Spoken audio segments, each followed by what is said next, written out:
చేసుకుంటున్నారు, 4 రూపాయలు సంపాదించుకుంటున్నారు, మంచి కారులో తిరుగుతున్నారు. అక్కడ ఆడవకుండా మళ్ళీ సినిమా ఇండస్ట్రీకి వచ్చి పని లేని పాటు అనుకునే చాలా మంది నా ముందు అన్నవాళ్ళు, అన్ని చోట్ల మాట్లాడిన వాళ్ళందరికీ కూడా ఈ సినిమా చాలా గట్టి సమాధానం చెప్పిందని చెప్పడానికి ఇదే ఒక అద్భుతమైన వేదిక. ఎందుకంటే ఈ సినిమాని ఒక కన్వెన్షనల్ మోడ్లో, అంటే సినిమాయే ఒక కన్వెన్షనల్ ఫార్మేట్, దాంట్లో సినిమా స్టార్ట్ అయిన దగ్గర నుంచి ఎండ్ వరకు కూడా ఎక్కడ ఒక అబ్సర్డిటీ కానీ వెతుకుదాము అంటే కోడిగుడ్డు మీద ఈకలు పీకుదామని ట్రై చేసినా ఎక్కడ ఒక్క ఈక కూడా దొరకలేదు, ఒక వెంట్రుకు కూడా అందలేదు చేతికి.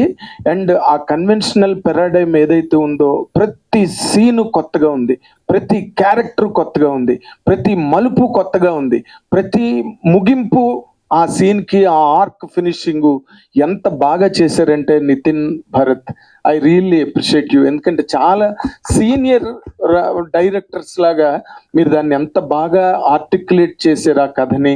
ఎందుకంటే అది ఒక తెలియని ప్రాంతం, ఒక తెలియని ఇమోషను. ఆ పిల్ల పుట్టగానే వర్షం పడింది కాబట్టి ఆ పిల్ల ఊర్లోంచి వెళ్ళకూడదన్న ఒక నియమం ఎంత కొత్తగా ఉందంటే నిజంగా అది ఒక నవలగా వచ్చి ఉంటే ఇంగ్లీష్లోని ఏ పులిట్జర్ అవార్డు వచ్చి ఉండేది ఈ పుస్తకానికి 100% నేను చెప్పగలను. అండ్ నా ప్రదీప్ నిజంగా ఇందాక మన యాంకర్ చెప్పింది, ప్రదీప్ తను హీరో తన తాలూకా ప్రయత్నంతో జరిగిన సినిమాలో తను ప్రతి సీన్లో కనిపించాలనుకుంటే కనిపించేవాడే. బట్ ఈ never wanted the film to become a regular rotten rut.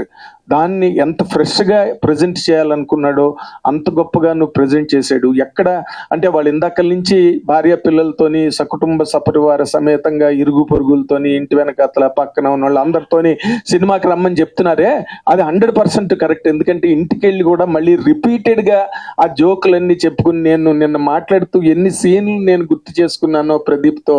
వాళ్ళిద్దరూ మేడ మీద మాట్లాడుకుంటూ అమ్మాయి జరిగిపోతుంటుంది ఆ సీన్, ఆ డైలాగు ఎంత poetry, it is absolute poetry అనమాట. అది నిజంగా డైలాగులు ఎంత బాగున్నాయో, ఆ పే ఆఫ్ డైలాగ్స్ ఎంత బాగున్నాయో. అండ్ ఇలాంటి కథకి గెటప్ సీన్ లాంటి ఒక ఎమినెంట్ యాక్టర్ అండ్ పక్కన బ్రహ్మాజీ గారు అండ్ సత్య.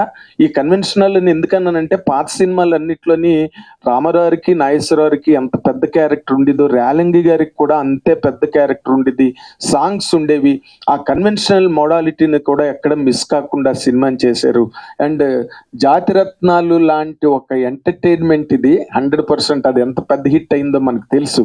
అలాంటి సినిమాకి మ్యూజిక్ ఇచ్చిన రతన్ మళ్ళీ దీనికి చేయడం అన్నది అండ్ షీర్ అన్ఎక్స్పెక్టెడ్ కోయిన్సిడెన్స్ 100%. అంత పెద్ద సినిమా అయింది. అండ్ ఈ అమ్మాయి ఎప్పుడు కనిపించినా ఏదో ఏటి కొప్పాక లేకపోతే కొండపల్లి బొమ్మలా కనిపించేది, కానీ సినిమా స్క్రీన్ మీద ఆ చల్తీక నామ్ గాడి వాటిలోని మధుబాల ఎలాగ ఉంటుందో అలా కనిపించింది. నిజంగా you're a bounty to the Telugu film industry today. వీళ్ళు అనవసరంగా ఫ్లైట్ టికెట్లు ఖర్చు పెట్టే అవసరం లే, బెంగళూరు వెళ్ళి బాంబే వెళ్ళి ట్రివేంద్రం వెళ్ళి అవసరం లేదు, వాళ్ళని తీసుకొచ్చి ఇక్కడ హోటల్స్ లో పెట్టాల్సిన అవసరం లేదు.